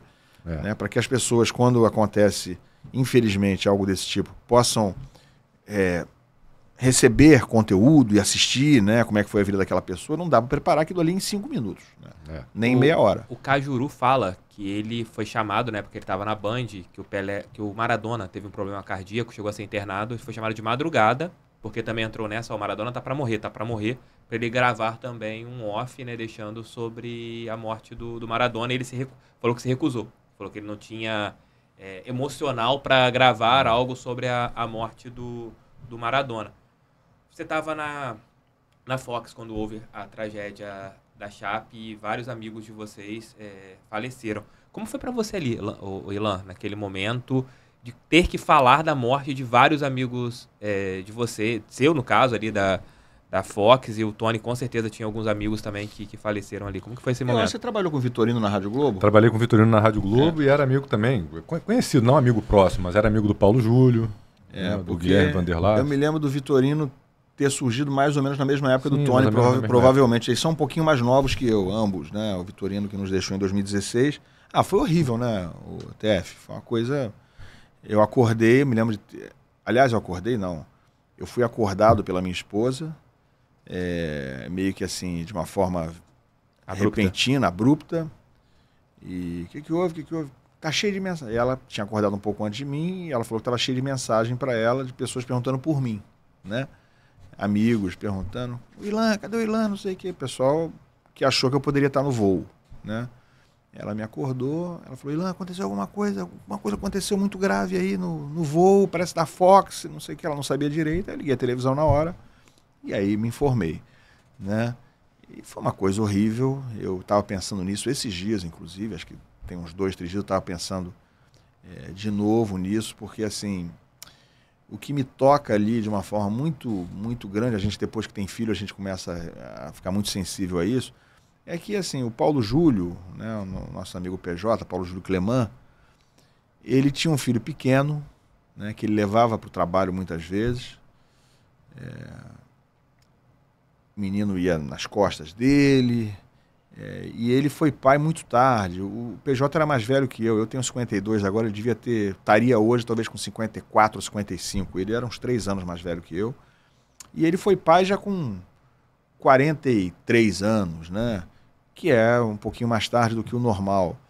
Então ele estava muito apaixonado pelo menino, que é um filho único, e estava curtindo demais aquele menino. Eu não sei quantos anos tinha o garoto quando morreu o Paulo Júlio, acho que é o Theo, o menino dele, devia ter uns 5 anos. Então assim, isso machuca demais, você vê uma cena dessa, eu pensar que ele foi privado de uma vida inteira com o filho dele, que o filho foi privado de ter o pai junto com ele, por uma coisa absolutamente estúpida, né? Estúpida, criminosa da parte do piloto, que morreu também, mas estúpida, porque eu acho menos aceitável do que ele ter tido uma doença grave, infelizmente, e ter morrido, porque isso é uma coisa, se ele não tivesse no avião, ele estaria aqui por mais 30 anos, né? Por mais 40 anos.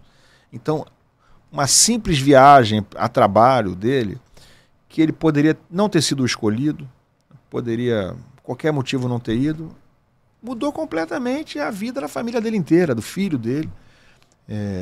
E isso aí não é só ele, né? Outros. O Vitorino, a mesma coisa, tinha um filho pequeno, ele tinha ido com o filho no Maracanã. Tem uma foto disso, tem uma filmagem disso, ele subindo a rampa do Maracanã, num jogo do Flamengo, ele com o filho, cara, 10 dias antes. Então, assim, isso aí é muito forte, é muito forte. E claro, eu fui chamado às pressas, né? Acordei nessa hora, minha mulher mostrou, aí eu olhei meu celular, já tinha mensagem do pessoal da Fox pedindo para eu ir para lá. E eu moro perto do que era antes o prédio da Fox. E fiquei horas no ar, né? Tendo que dar a notícia e tendo que fazer as atualizações. Horas mesmo, assim, 4, 5 horas direto no ar. E foi um dia muito, muito triste, né? Muito marcante. Imagino. Fazer uma pergunta agora pro botafoguense Tony Vendramini. Como que você tá vendo essa mudança do Botafogo, Tony? Essa volta do Botafogo? Você, como torcedor, como jornalista, pegou vários momentos do clube, né? Anos 90, ganhando vários títulos. Anos 2000, você ali na cobertura, viu o Botafogo próximo ao rebaixamento, que você sai em 2001 e 2002, o Botafogo é rebaixado. Chegou a cobrir a Série B ali pela Rede TV em um determinado momento, 2015. E você vê o Botafogo de volta, né, agora com o dono. Como que você enxerga essa mudança do Botafogo? Cara, no caso do Botafogo, pelo que se desenhava, é uma solução, né? Para poder sobreviver. Do jeito que estava, como clube social, não tinha muito para onde ir. Agora, Tef, eu vou tocar até num ponto impopular. Com toda a sinceridade, sendo bem sincero aqui, eu não tô acompanhando muito o processo de mudança. Então, assim, eu não sei como as coisas estão acontecendo na SAF do Botafogo. A gente chegou a conversar sobre isso, cara, eu vou repetir as palavras do Ilan, eu sou velho, eu não gosto do que o futebol se tornou. Gosto de futebol, jogo futebol toda semana, gosto de ver futebol, mas eu não gosto do que o futebol se tornou. Pode me chamar de antiquado, mas eu acho que o excesso de business no futebol transformou o esporte em uma outra coisa. A SAF faz uma parte disso, porque é uma empresa. O objetivo é lucrativo, é lucrar, o objetivo não é esportivo, né? Mas eu não gosto de todo o business que envolve o esporte atualmente. Eu gosto mais do aspecto lúdico, do aspecto competitivo que existia antigamente, quando quando tudo era de verdade, sabe? Eu acho que as coisas atualmente não são de verdade. Não são de verdade. As declarações, a maneira de se relacionar, enfim. Então, eu acompanho um pouco a distância, sabe? Toda essa transformação em SAF, em empresa. Eu acho que essa transformação é só mais um aspecto do que virou o futebol. É um negócio. É puro business, sabe? É um modo de lucrar. O clube tem dono. Não é que eu rejeite essa ideia, eu só não prefiro. A minha preferência é... Modelo associativo. Modelo. Não é que é uma questão de preferir o modelo associativo. Eu gosto mais de como era. Eu acho mais de verdade. Eu acho que antigamente você tinha um jogador de verdade. Atualmente o Cristiano Ronaldo te vende shampoo anti-caspa, amigo. Então, tudo bem. Tem gente que gosta, tem gente que vai dizer que eu sou antiquado, parado no tempo, mas beleza, eu aceito. Se isso é saudosismo, eu sou saudosista. Eu gosto de uma época em que o futebol era mais lúdico. Então, assim, com toda sinceridade, eu não tenho acompanhado muito o processo e acho que é só mais uma etapa das transformações que o futebol vive. Isso já aconteceu lá fora, outros clubes passaram por isso e está chegando agora com um pouco mais de força no Brasil. O Ilan, ele não torce pro Fluminense, mas ele acompanha de perto o Fluminense, né, Tony? A gente sabe disso. Questão profissional, né? Questões profissionais, né? Então, eu vejo que você critica muito o presidente Mário Bittencourt nas redes sociais. Ele é um presidente que, para parte da torcida, faz um trabalho fantástico e para alguns faz um trabalho para jogar para a galera. Qual a sua avaliação sobre o Mário Bittencourt à frente do Fluminense? Primeiro, eu acho que ninguém da torcida do Fluminense acha que ele faz um trabalho fantástico, como você disse. Mas tem gente que acha o trabalho dele bom, né? Fantástico, sinceramente, sem nenhuma ironia o que você falou, né? Eu acho fantástico, ninguém acha. Mas conheço gente que... Assim, conheço não pessoalmente, mas gente que eu vejo que acha que é um bom trabalho. Eu mesmo tenho elogios à gestão dele, né? Gestão não é a melhor palavra nesse caso. Tenho elogios ao reinado dele ou à administração dele. Eu acho, a minha avaliação é que é uma gestão paradoxal, né? Com coisas positivas, contraditórias às coisas muito negativas. O que eu quero dizer com isso? O Fluminense melhorou o seu desempenho esportivo e de resultados nos últimos 3 anos, com o presidente Mário Bittencourt. Isso é inegável, é indiscutível. Não obstante, e apesar da gestão esquisita do futebol. O que é uma gestão esquisita? É uma gestão onde você rasga muito dinheiro. Ele erra muito mais do que acerta, só que os acertos que ocorreram foram acertos que deram muito resultado. E aí vamos lá. Do que eu estou falando? Diniz. Fernando Diniz é um acerto, é indiscutivelmente um acerto. E eu nisso aí estou bem à vontade, porque no dia que ele contratou o Diniz eu achei que era um acerto, né? Poderia ter dado errado e eu estaria errado também, né? Mas eu achei que era muita gente discutia, torcedor do Fluminense, mais da metade eu achava, se eu não me engano, achou que não, esse cara de novo, não. E eu falei, não, eu acho que agora é a hora dele vir. Agora já está um pouco melhor, eu acho que vai trazer um respiro e deu certo. Mas quais são os grandes acertos que compensaram um monte de cagada que ele fez? É Diniz, é Germancano, né? É John Arias, que foi trazido por ele um dia antes. O Fluminense ontem fez um jogo muito ruim contra o Nova Iguaçu sem esses caras. Ontem foi muito claro a diferença que faz no time o Cano, o Arias, o Ganso, né? O Ganso é um acerto que nem é dele. Na verdade era um erro que se transformou em acerto. Então assim, ele deu sorte nesse aspecto, ou pode-se considerar, se ele já imaginava isso, competência do presidente nesse caso, de trazer um treinador que fez o Ganso jogar. Que esse treinador é o Fernando Diniz, porque o Ganso fez um contrato de 5 anos, não jogou absolutamente nada durante 3 anos, foi uma coisa assim absurda a quantidade de dinheiro jogado fora com ele. E o Diniz o transformou num dos melhores meias do Brasil, né? O Ganso hoje é um dos melhores meias do Brasil. Para muita gente é o melhor, ou um dos 2 ou 3 melhores. Eu não sei se é um dos 2 ou 3 melhores, mas ele certamente é um dos principais.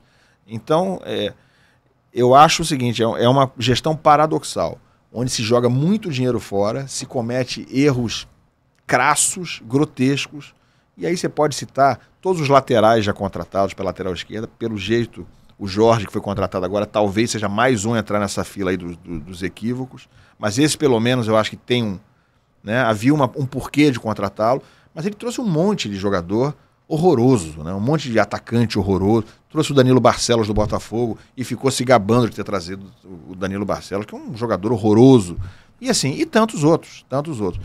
Então a quantidade de equívocos que ele comete é muito acima, a meu ver, do razoável. A quantidade de contratações, estou falando de gestão do futebol, de contratações mal sucedidas é muito acima do que seria o razoável. Só que os acertos deram muito certo. Então o Fluminense realmente teve uma melhora esportiva, né?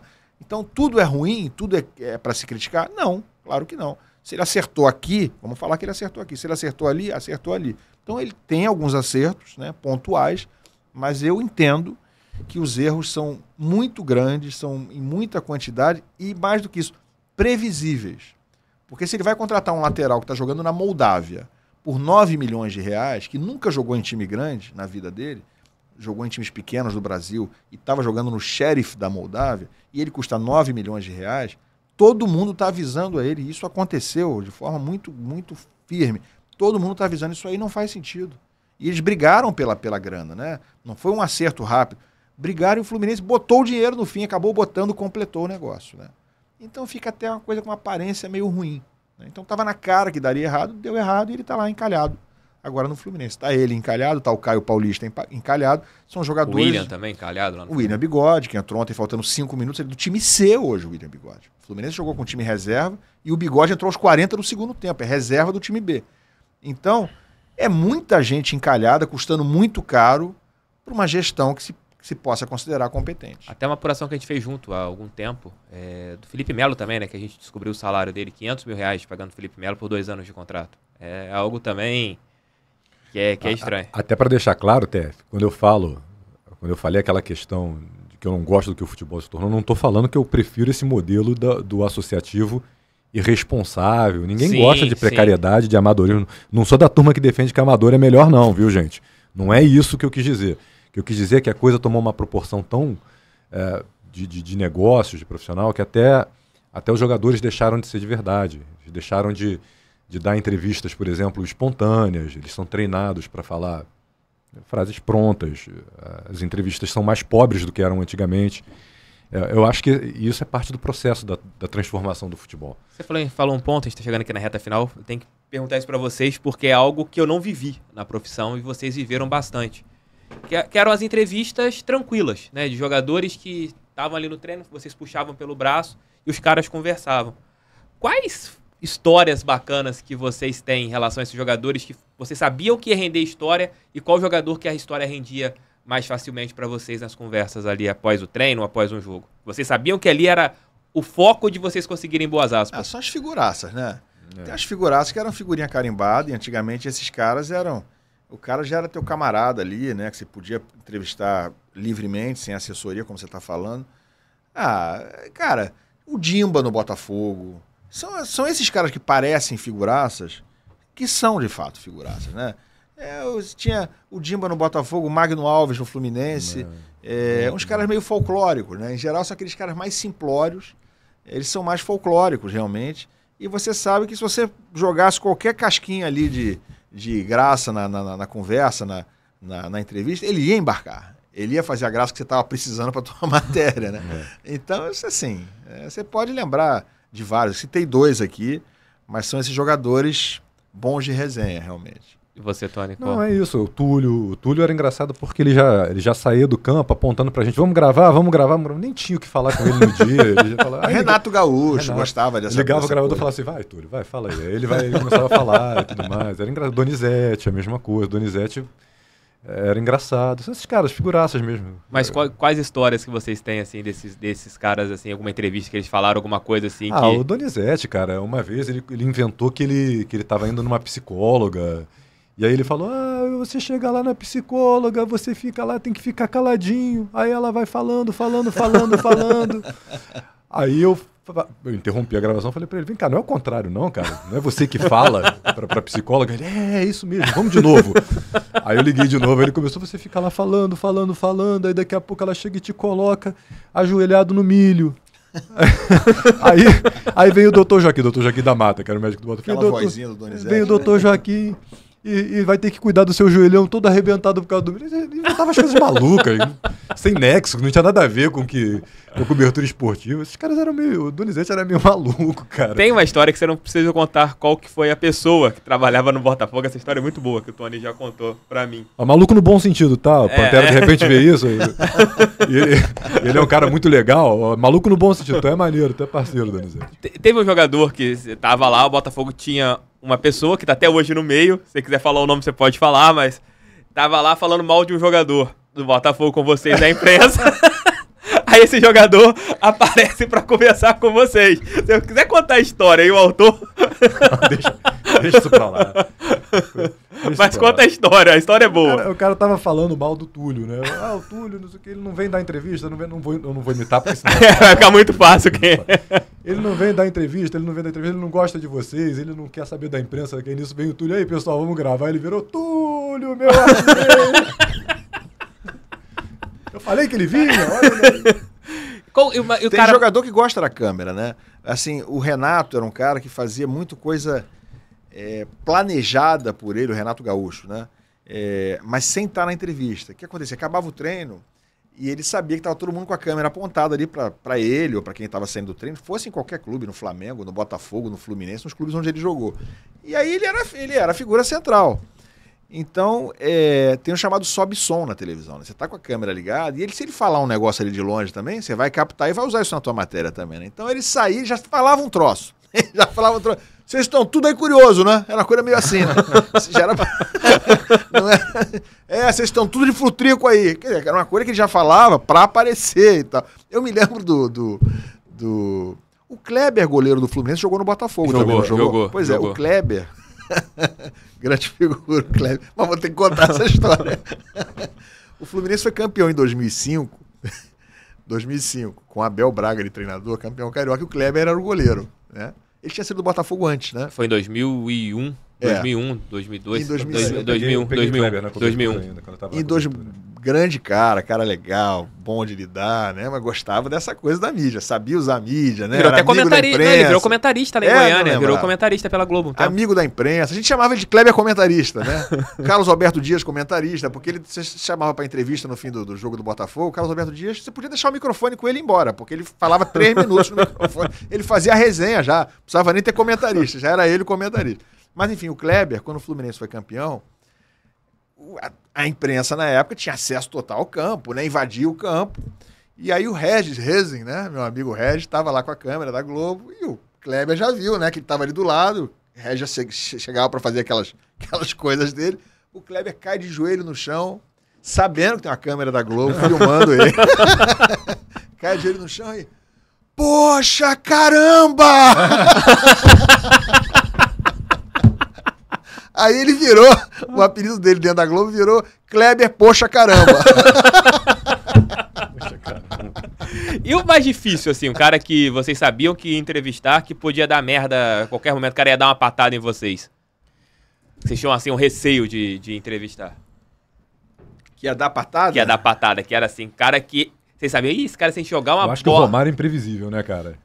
Romário é granada sem pino, né? Imprevisível. Mas tinha um na cobertura do Botafogo, no começo eu tinha muito medo de entrevistar, que era o Wagner. Goleiro. Depois virou meu amigo, parceiro, mas era difícil. O Wagner me deu umas patadas também, cara. Tamo junto nessa aí. Depois virou meu parceiro. Olha, o Wagner eu conheço, o Wagner desde o Bangu. Se ele vira isso aí, talvez ele lembre disso.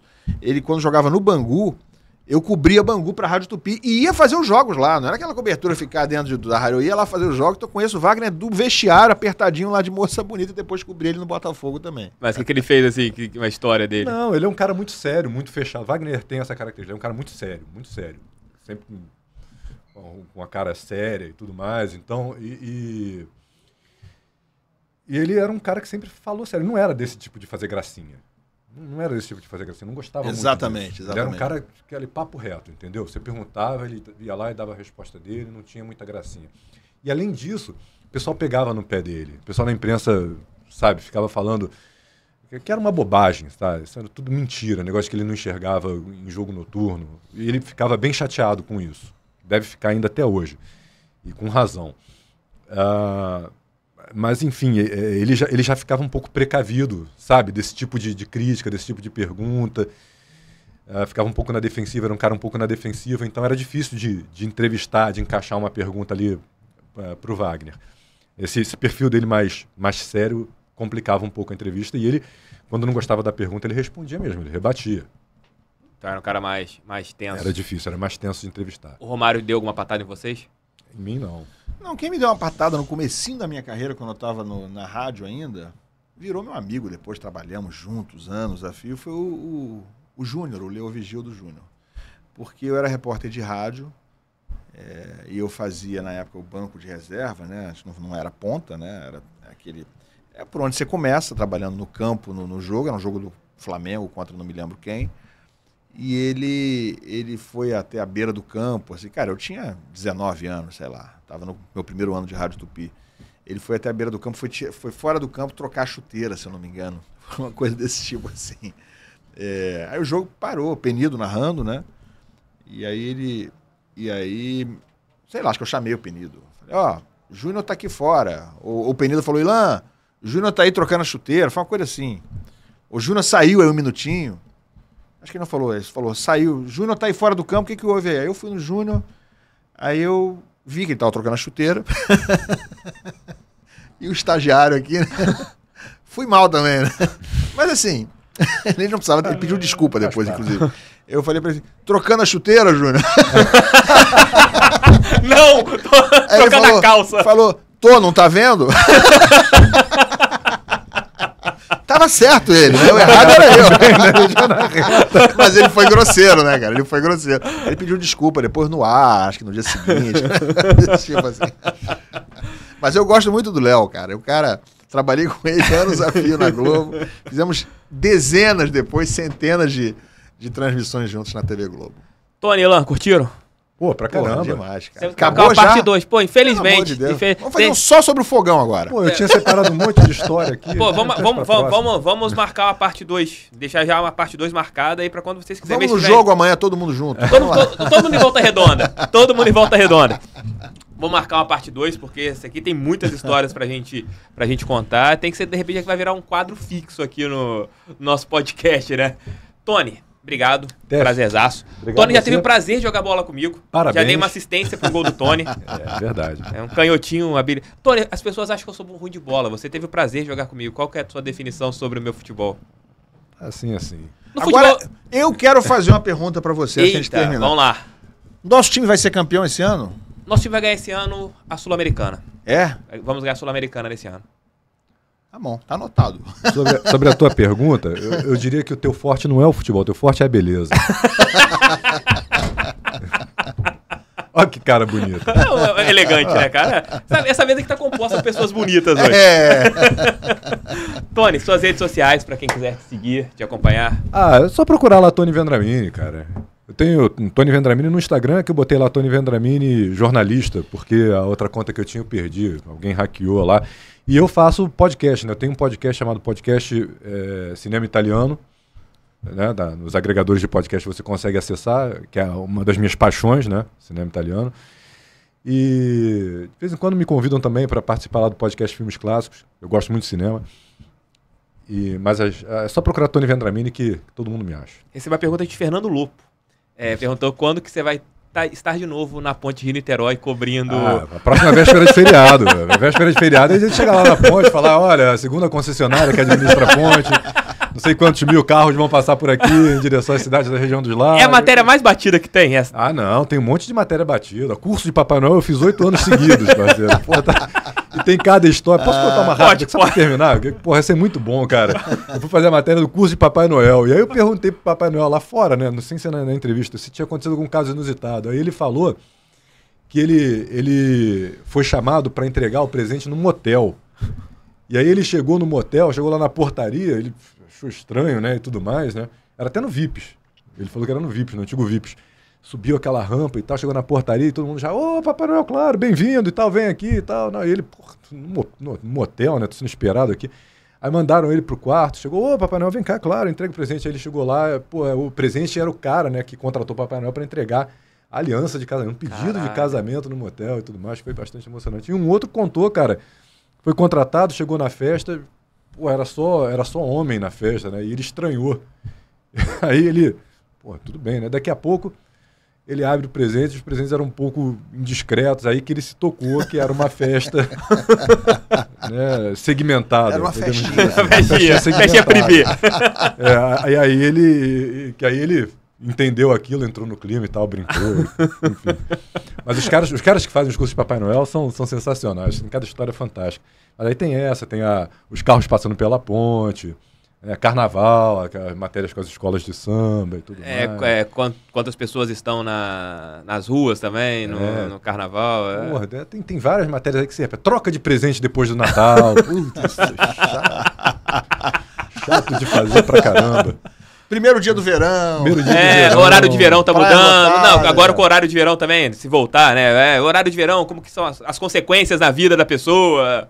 Também cara, tem umas matérias que... As pessoas falam, não tem rotina. Tem rotina sim, cara. Tem matéria que a gente repete, que faz o tempo inteiro.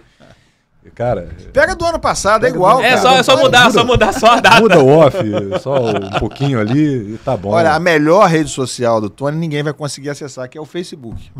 É onde ele realmente... Tem os textões do Tony. Ali são os melhores são os textinhos, são as tiradinhas lá. Agora eu tô Tem um amigo nosso lá em comum, inclusive, lá que tá sumido.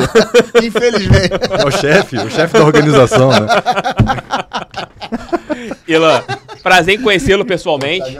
Obrigado. Cara, Suas legal. redes sociais, galera que quiser te acompanhar. Eu uso basicamente Twitter, né? Tem o Instagram também, é tudo igual, é tudo @JoséIlan, tudo junto. E teu canal no YouTube? Ilan e Renato. Que é falar sobre o time que ele cobre, que ele não gosta nem um pouco, é o Fluminense. E o Renato fala sobre o Flamengo, mas a gente fala sobre tudo também, às vezes, né? Você já esteve lá com a gente, claro. acho que umas 2 vezes. Sim. Mas de vez em quando, Copa do Mundo a gente falou sobre tudo, de vez em quando a gente faz alguns conteúdos mais abrangentes também. Renato Maurício Prado é a pessoa mais clubista que você conhece? Tchau, hein? Claro que amigo, hein, cara? Claro que não. Saída, cara. Claro que não. Conheço gente mais clubista. Mas ele quando o Flamengo ele cobre Flamengo e é Flamengo, pô. Entendeu? Eu cubro o Fluminense e não sou Fluminense, então é mais fácil. O coração não tá ali, né? Mas o Renato, aquele dia que você me convidou, que eu participei, pessoal, você vai debater com o Renato Maurício Prado? Eu falei, cara, sou profissional. E ele, na hora que ele dá uma no Botafogo, eu dou uma nele, ele opa, acabou. Mas você pegou uns cortezinhos dele bons e botou peguei, lá, claro. Malandro, né? Ele faz parte daquela organização da Flapress. Tem uma organização criada por um amigo nosso aí, que ele é o chefe dessa organização, do escritório da Flapress. Eu acho que não. O Renato é um jornalista isento. Absolutamente relevante, né? Muito relevante. Eu acho que tem um público imenso para ele, não só de flamenguistas, né? O Renato tem uma história imensa. O Renato é muito bom no tênis. Ele é fantástico, né? Ele cava a notícia ali, ele vai atrás. O Renato era fantástico no tênis. O Renato é indiscutivelmente um dos grandes caras que tá aí. Você pode gostar, pode não gostar, você pode ser Flamengo, pode não ser Flamengo, você pode... Enfim, você pode ter a sua opinião, isso é absolutamente normal, sobre mim, sobre você, claro, sobre qualquer um. Mas o Renato tem uma história imensa, né? Uma história super respeitada. O Renato, ele teve ali no momento, um feeling dele jornalístico, que foi na situação do Guga. Ele tava para cobrir um torneio pela Seleção Brasileira em 98, né? Que era aquela Copa... 97, que era a Copa da França, né? Que era um torneio preparatório, quando o Guga, ele começou a se destacar ali em Roland Garros, que ele fez, deixa eu pensar nisso aqui, que isso aqui vai dar mais fruto pra gente. Ele é uma raposa para essas coisas, ele é um monstro, né? Ele chefiou toda a implementação e o sucesso de um grande jornal popular no Rio de Janeiro, que foi o Extra, sim, né? Sim. E fora tudo que ele fez no Globo durante tantos anos, o cara é um monstro. O cara é um monstro disso aí. Gente, espero que vocês tenham curtido. Eu curti pra caramba. Temos que marcar as agendas aí se ajustarem. Uma nova rodada? Uma segunda rodada aqui desse nosso bate-papo, porque tem muitas histórias a serem contadas. Rafa, obrigado novamente, meu amigo. Tamo juntos. Vocês que chegaram aqui pela primeira vez no nosso Resenha com TF, fortaleçam com like, inscrevam-se no canal. Tem mais resenhas. Semana que vem mais 2 resenhas. Semana que vem também com a galera do jornalismo. Tem um ex-jogador de Fluminense, Botafogo e Flamengo, que virá aqui para bater um papo com a gente. E tem uma apresentadora do canal Sport TV, que também vai bater um papo com a gente. Eu gosto de manter no... Misterinho, né? É claro, claro. Né? Aprendi com um grande comunicador do canal que o Tony trabalha. João Kleber. Pô, ele é campeão nisso. Porra. Aquele Segurar a nosso audiência. amigo do Facebook gosta de misterinho também. Gente, ó, beijão, fiquem com Deus e até a próxima. Valeu!